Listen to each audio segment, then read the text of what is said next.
we're talking about this, the biggest challenge came in was how then can you feed about 400 students?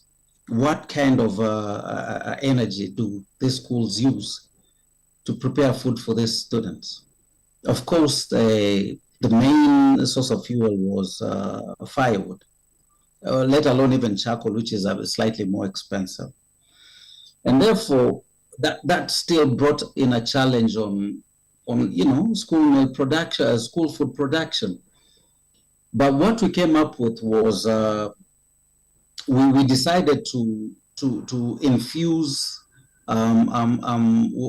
some crops, especially some plant called Gracidia sepium, which is really good for nitrogen fixation. But most of all, this Gracidia sepium will still be used in terms of producing the biocharcoal. When you burn this, Gracidia sepium, what happens is whatever is produced creates biocharcoal when you, of course, mix it with other crops from the produce on the farms. And therefore, we introduced this into Kuno School, a school that is based in Garissa, about 400 kilometers from Nairobi. And what happens is it was transformational. I mean, look at it this way. We could produce close to about a quarter a ton a day. And this was, technically, this was enough. Actually, it was in excess on what the school could use in preparing the meals. And therefore, what we did is we also introduced the community into the same perspective. We will give parents the excess biochar or the briquettes to go and use them at home. But now, see, when an opportunity like this arises, where maize stalks and husks and other plant wastes available in abundance, yet much of it goes unused at the same time. The schools are already a central place where feeding programs operate and where communities come together. And therefore, the main question is, what if this waste material could be turned into a solution of, clean energy, not just for the schools, but for the surrounding communities?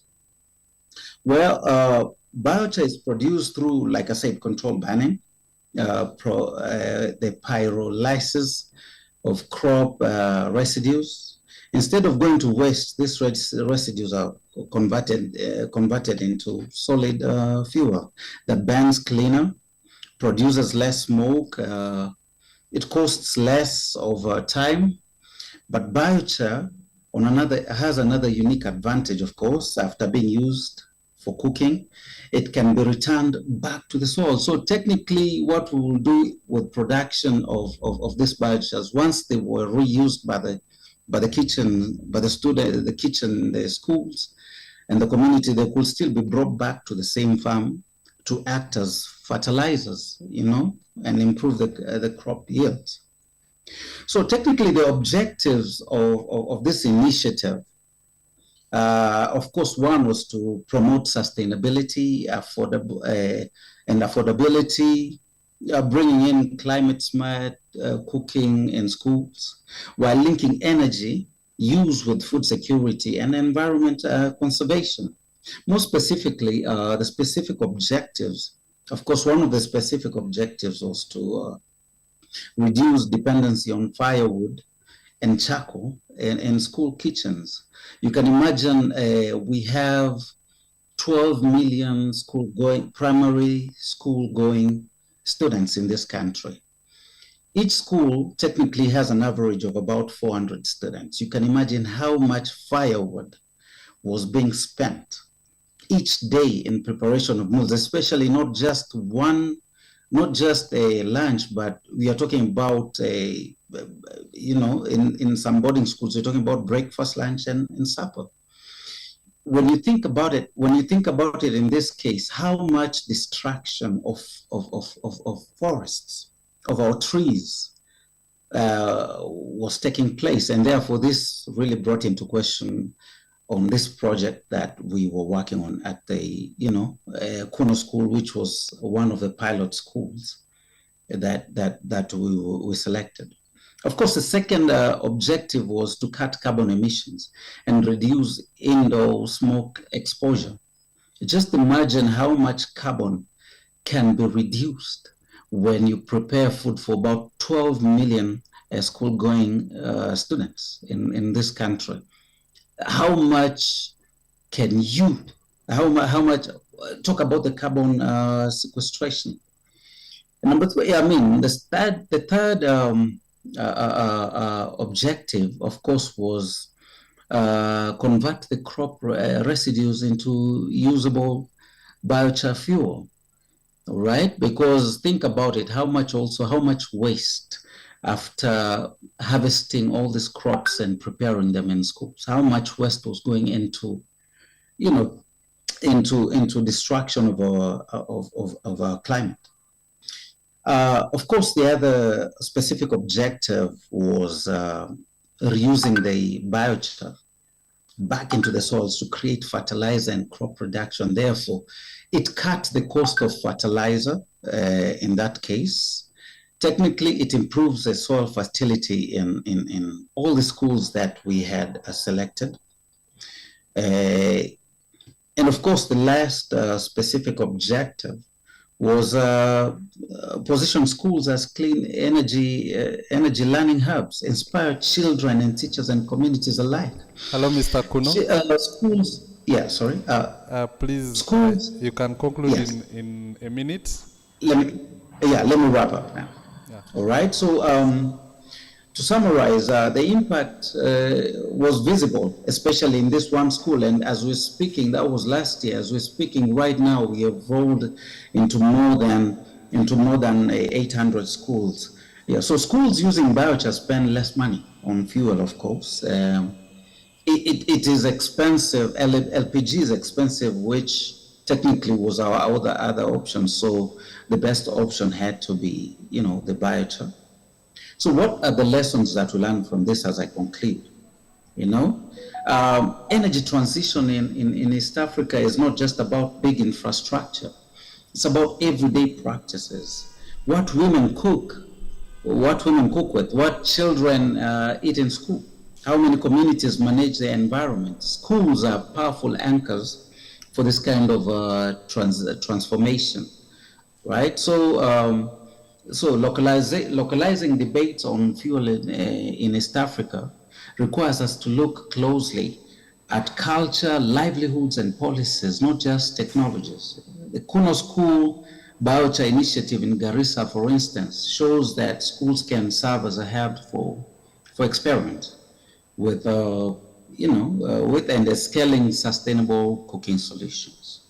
So that's it. Thank you so much.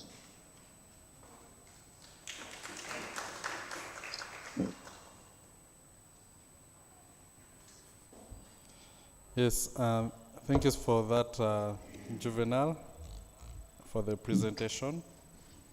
Sorry. Yeah, next we shall have our reviewers who will give comments for the presentations. We're a bit lagging behind as regards time. So I would request the reviewers use 10 minutes. If at most you can extend to maybe 13 minutes, but the request is that we use 10 minutes. We have 3 reviewers, Professor Kasimbazi, who is online, Dr. Dan Gavirano, who is here, and Mr. Collins Owor. We shall start with Professor Kasimbazi, who is online. Prof, you can unmute and give your comments.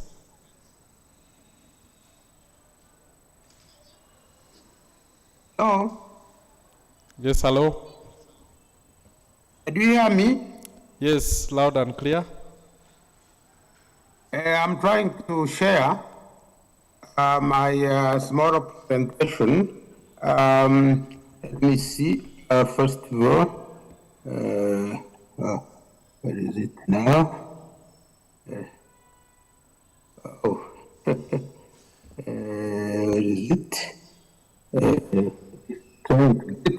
Can't see it quickly. what is it now? What is it now? Oh, sorry. Somebody maybe can start as I look for the presentation. Hello? All right. Yes, I have it. I yeah. have it, but Yeah, the other reviewers can first. start as we come to you. Okay, let me get it. Whichever you're comfortable with. Let me see.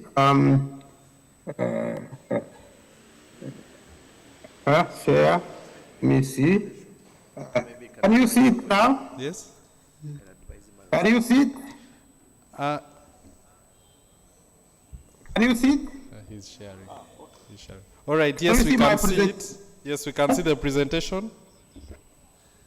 So thank you very much, sir, about the day. First of all, I'd like to thank the organizers for giving me this opportunity. I couldn't be there physically, which I would have loved. I'm Rio de Janeiro attending a conference on World Academy of Sciences. I'm a fellow and I'm chairing a session on science in a complex geopolitical context, but also presenting a paper on legal, aspects of research in science. That's why I couldn't really attend, and I would have really loved to attend. So I am honored, of course, to review the paper of the Deputy Dean, which was well presented.